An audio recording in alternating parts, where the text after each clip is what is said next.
Have you ever felt like your mind is louder than the world around you? You sit down to relax, maybe close your eyes for just a moment, but instead of peace, 1,000 voices begin to speak inside your head. One thought pulls you into the past, something you regret. Another drags you into the future, something you're worried about. And just when you try to push them away, even more thoughts come flooding in. It feels almost impossible to find silence inside your own mind. This exact struggle was faced by a young disciple named Ananda, who lived in an ancient Buddhist monastery. When he first arrived, Ananda thought that meditation would be easy. He had seen monks sitting in peace for hours, their faces calm, their breathing steady, as if nothing in the world could disturb them. He imagined that once he began meditating, his own mind would instantly become quiet. But reality was very different. The very first time Ananda tried to meditate, his mind refused to obey. He sat down on the cool stone floor, crossed his legs, and tried to follow his breath. But within seconds, thoughts came rushing in. He remembered the chores he had forgotten to do, the conversations he had earlier in the day, and even the taste of the food he had eaten. His mind ran everywhere, like a wild horse refusing to be tamed. The harder Ananda tried to stop the thoughts, the stronger they became. He clenched his teeth, squeezed his eyes shut, and told himself, "Be still. Be silent." But instead of silence, his inner world grew even louder. It was as if his very effort to control his mind was fueling its chaos. Days turned into weeks, and Ananda began to feel discouraged. He thought to himself, maybe meditation isn't for me.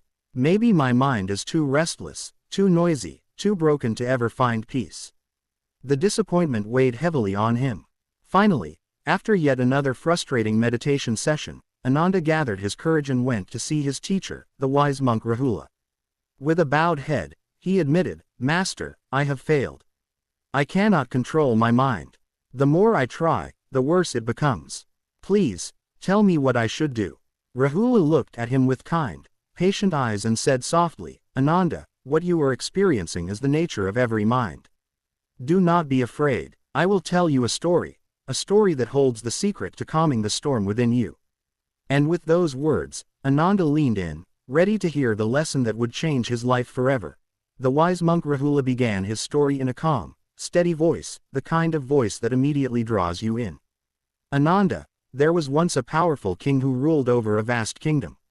He had wealth, armies, and every luxury a man could dream of. Yet despite all his riches, the king had no peace.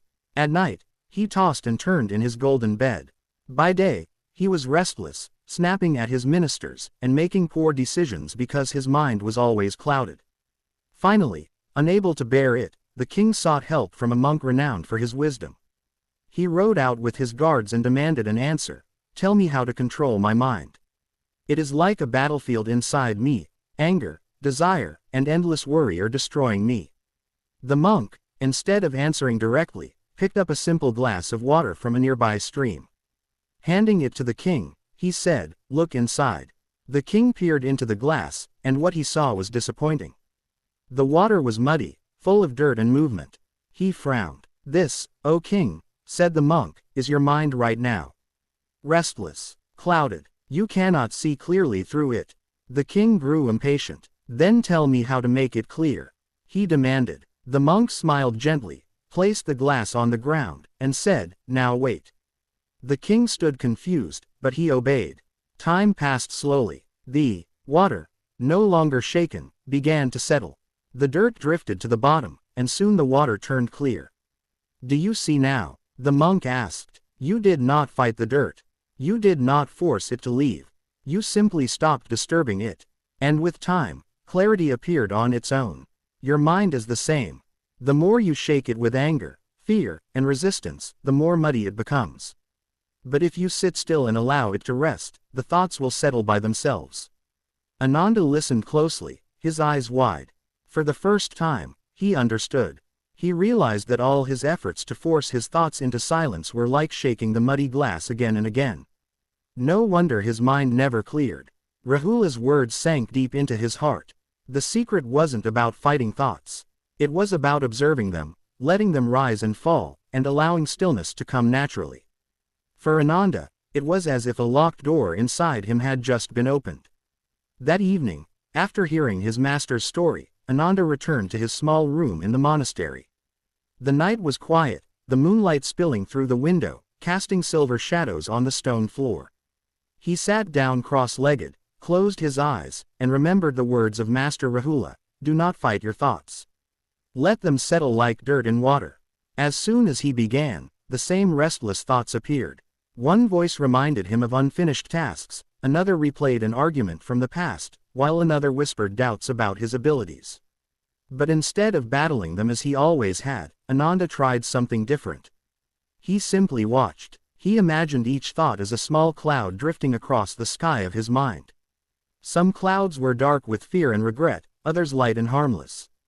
At first, the clouds came quickly, filling the whole sky.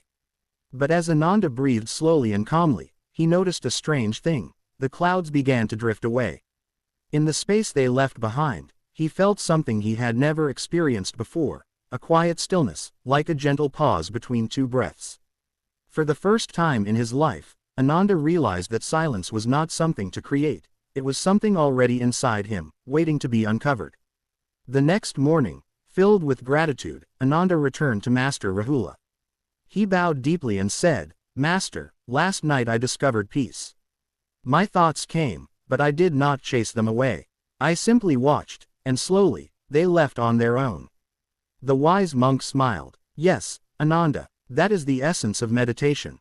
Remember this always. Your thoughts are guests. You are the host. Do not let them rule your house.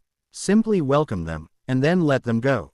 From that day forward, Ananda no longer feared his thoughts. He understood that the mind was like a restless river. The more you fight the current, the more it drags you.